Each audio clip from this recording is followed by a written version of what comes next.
Hai, welcome to Artocles. Hari ini request kasus kita ke Amerika lagi. Udah lama ya nggak bahas kasus dari sana. Tepatnya ke kota Vienna yang ada di Fairfax, Virginia, Amerika. Menurut sensus pada tahun 2010, jumlah penduduk di kota ini hanya sekitar 15 ribuan kepala saja. Jadi nggak terlalu banyak ya. Dan seperti biasa, kita bakal ngegibahin urusan rumah tangga orang, yaitu keluarga LaRoque yang sudah memiliki 2 orang anak. Seperti apa kasusnya? Mari kita ikuti perlahan. Sebelum dimulai, kalian harus kenal dulu nih sama satu channel seru milik teman saya bernama Cerita Nia. Channel ini cocok buat kamu yang selera dan hobi banget mantengin kasus-kasus kriminal nyata, kisah tokoh inspiratif, bahkan cerita-cerita Islami juga dibahas di sini. Dengan penjelasan yang nyata dan gamblang, bakalan buat kalian bukan hanya sekedar paham dan menikmati, namun sampai terbawa suasana oleh kasus-kasus yang diceritakan secara seru, komplit, dan jelas. Nah, dengan kelengkapan dan cara pembawaan yang tidak biasa inilah, pasti membuat kalian betah berlama-lama mantengin semua video di channelnya Cerita Nia. Udah gak sabar kan tentunya habis nonton video ini langsung aja meluncur ke channelnya Cerita Nia. Agar lebih mudah tinggal kamu klik ya nanti link yang ada di bawah.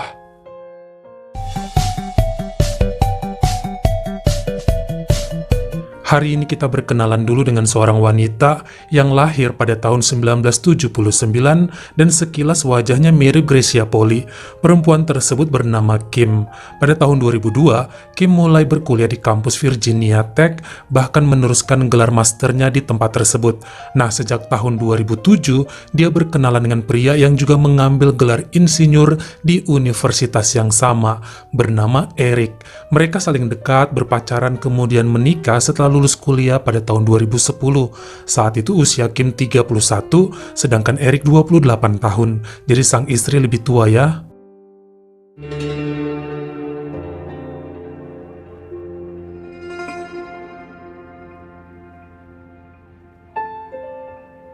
Setelah menikah, pasangan ini sama-sama bekerja di perusahaan yang cukup terkenal. Sang istri Kim bekerja di Fannie Mae, yang merupakan kantor pengurusan bidang hipotek atau penjaminan hutang, dan perusahaan ini berada di bawah naungan pemerintah pusat Amerika. Sementara sang suami Eric bekerja pada perusahaan Dewberry Fairfax yang bergerak di bidang perencanaan, desain, dan juga konstruksi bangunan serta gedung-gedung tinggi. Jadi bisa dibilang pasangan tersebut sama-sama memiliki pekerjaan yang bagus dan keuangan yang mumpuni. Pada tahun 2012, Kim dan Eric dikaruniai seorang putri bernama Jackie. 2 tahun kemudian, putra mereka lahir dan diberi nama Lou. Setelahnya pasangan ini tinggal di Vienna Fairfax, dan kedua anak mereka diurus oleh pasangan suami istri Ryans yang tidak mau dipublikasikan wajahnya. Nah, sang istri Ryans mengurusi kecil Jackie dan Lou, sementara suaminya Ryans mengurus pekarangan, kebersihan, dan keamanan rumah. Namun, pasangan Ryan ini nggak tinggal di kediaman keluarga LaRoque.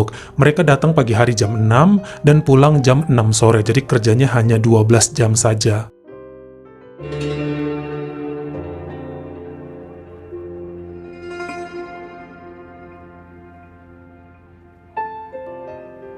Dikatakan sejak bulan Desember 2014 ada seorang pemuda yang baru masuk kerja di kantor Fannie Mae dan bagiannya sama dengan Kim. Pria tersebut bernama Andrew yang saat itu berusia 24 tahun. Mungkin karena tiap hari bertemu dan berada dalam satu tim yang sama, keduanya saling suka walaupun Andrew juga kala itu sudah punya kekasih. Kisah Kim dan Andrew berlanjut terus dan semakin akrab. Mereka sering ketemuan di luar kantor dan Andrew pun berjanji akan meninggalkan pacarnya demi Kim. Namun hal yang sebaliknya masih sulit dilakukan wanita itu mengingat dia punya suami dan 2 orang anak. Tapi Kim berjanji kepada Andrew bahwa dia rela menceraikan suaminya demi hidup dan juga menikahi pemuda yang berusia 11 tahun lebih muda darinya itu. Sampai pada awal bulan Juni 2015, sering terjadi pertengkaran antara Kim dan Andrew. Sepertinya wanita itu merasa tersudut karena pemuda yang dia sukai ngajak putus. Alasannya karena Andrew nggak mau dijadikan yang kedua. Dia menuntut janji Kim yang katanya mau meninggalkan suaminya demi dia. Selama seminggu, keduanya nggak saling ngobrol karena Andrew selalu menghindar. Ternyata hal ini bikin Kim sedih dan dia makin sakit hati saat melihat Andrew mulai bermesraan dengan wanita wanita lain. Dia pun meminta pemuda itu balikan lagi dan ngasih waktu maksimal 2 bulan untuk bisa menceraikan sang suami Eric. Dan hal tersebut disetujui sama Andrew. Pusing bukan kepalang ya Kim dengan semua ini. Dia tahu nama baiknya dipertaruhkan jika meminta pisah dan ketahuan punya pria lain. Bahkan hak asuh atas 2 anaknya bisa jatuh kepada sang suami. Namun di sisi lain, wanita tersebut takut kehilangan Andrew yang sangat dicintainya. Makanya dia kepikiran untuk menghabisi sang suami sekalian bisa mendapatkan semua harta dan asuransi jiwa dari kantor suaminya. Pada tanggal 19 Juni 2015, dikatakan secara diam-diam, wanita tersebut membeli senjata api pada sebuah toko dan mulai merencanakan hal yang di luar akal sehat. Mungkin karena mencari waktu yang tepat atau takut menjalani rencananya, semua baru terwujud 1,5 bulan kemudian. Pada Kamis 30 Juli 2015, Kim masih menemani suaminya Eric makan malam dan mengobrol tentang rencana mereka memasukkan sang putri Jackie ke kindergarten. Setelahnya pasangan itu berangkat tidur dan masih ngobrol tentang rencana mau ambil cuti untuk liburan ke rumah orang tua Eric. Lalu Eric terlelap dan Kim sempat memeriksa anak-anaknya di kamar sebelah. Pada pukul 2 pagi, jadi udah masuk ke hari Jumat 31 Juli 2015, Kim menjalankan aksinya. Saat itu sang suami yang tidur tengkurap dilepaskan peluru ke bagian belakang kepalanya oleh Kim. Setelah yakin nyawa sang suami telah melayang, dia mengacak-acak laci serta lemari, lalu membungkus beberapa perhiasan ke dalam tas dan menyembunyikan dalam mobil. Hal ini diperbuat untuk meninggalkan kesan adanya perampokan. Pagi harinya saat pasangan Ryans datang, Kim izin berangkat ke kantor dan menyuruh pengasuhnya itu nggak usah membangunkan suaminya di kamar, biarin aja ampe bangun sendiri. Sekitar jam 1 siangnya, Kim menelpon ke rumah dan diangkat sama sang pengasuh, istrinya Ryans. Kim menyuruh wanita itu menggedor kamar suaminya untuk mengecek, kok nggak bisa dihubungi dari pagi. Pasangan Ryans mengetuk kamar majikannya namun nggak ada jawaban.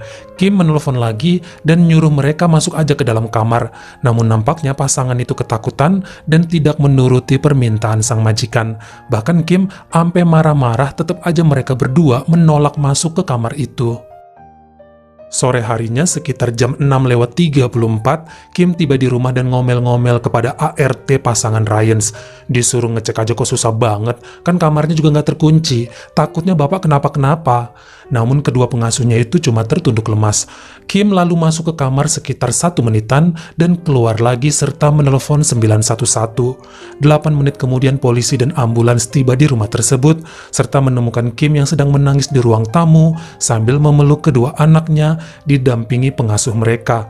Polisi menemukan tubuh nggak bernyawa Eric dan banyak bercak merah di sekitar kepalanya.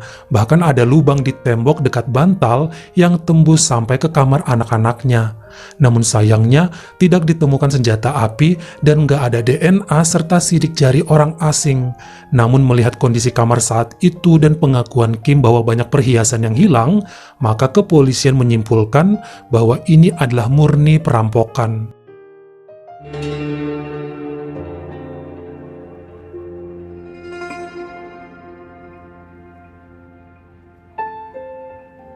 Kesedihan mendalam dirasakan keluarga Eric, bahkan ibunya Mary Lou sangat berduka karena setahu dia wilayah tempat tinggal anaknya tersebut terkenal sangat aman. Beberapa teman dan kerabat juga kemudian melakukan acara amal guna mengumpulkan uang untuk donasi kepada kedua anak Eric yang ditinggalkan. Mereka berhasil mengumpulkan $12.500 atau sekitar 150 juta rupiah dan diserahkan kepada sang istri Kim. 13 hari setelah kejadian tersebut, istrinya Kim mengubah foto profilnya di Facebook dengan gambar dan kata-kata menyentuh yang mendeskripsikan betapa kehilangannya mereka atas kepergian Eric.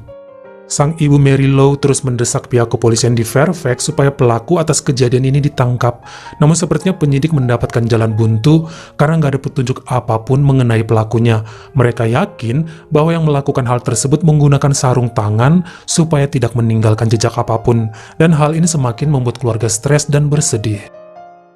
2 bulan setelah kepergian Erik, pihak kantor tempat suaminya bekerja mencairkan asuransi jiwa sebesar $120.000 atau sekitar 1,4 miliar rupiah per tahun kepada sang istri Kim. Dan asuransi ini akan terus diberikan sampai 5 tahun ke depan. Jadi total yang akan diterima 7 miliar rupiah lebih. Inilah yang kemudian disimpan sang istri dan sisanya dimasukkan untuk asuransi jiwa kedua anaknya. Selama 9 bulan setelah kejadian, sepertinya kepolisian benar-benar jalan di tempat. Kasusnya tidak ditutup, namun nggak ada progres sama sekali. Sampai pada bulan April 2016, seorang detektif baru diturunkan untuk menyelidiki kasus ini dari awal. Dia mulai dengan mewawancarai pasangan Ryans yang bekerja di rumah keluarga Larok. Menurut data bahwa peristiwa yang menimpa Erik terjadi antara pukul 7 pagi saat istrinya berangkat kerja sampai pukul 1 atau 2 siang saat sang istri menyuruh pasangan Ryan memeriksa ke kamar. Namun menurut ART mereka tersebut, di antara jam-jam ini tidak terdengar keributan apa-apa dan kamar majikannya selalu hening.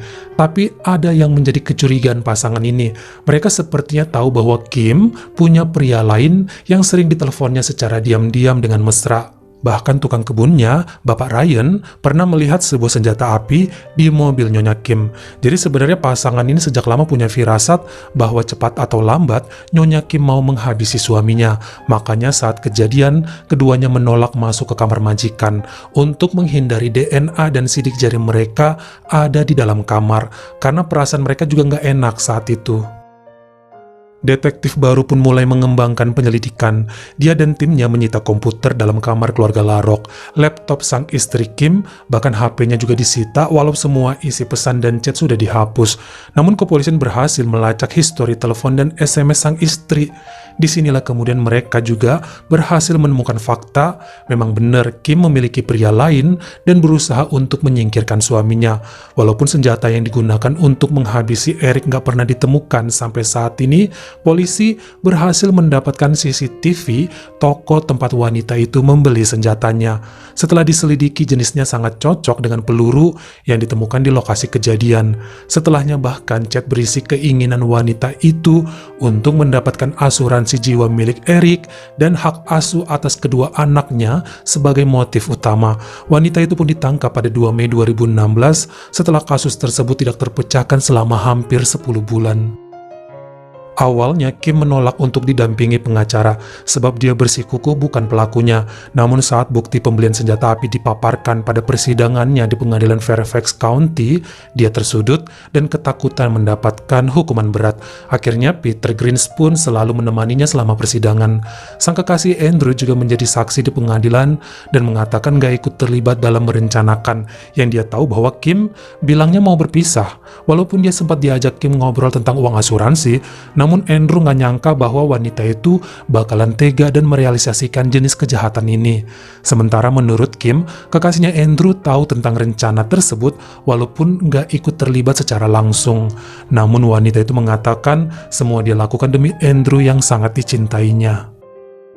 Hingga pada hari Senin 13 Juni 2016, akhirnya hakim dan juri menyatakan Kim Pam bersalah dengan sengaja dan sangat terencana melenyapkan nyawa suaminya Erik.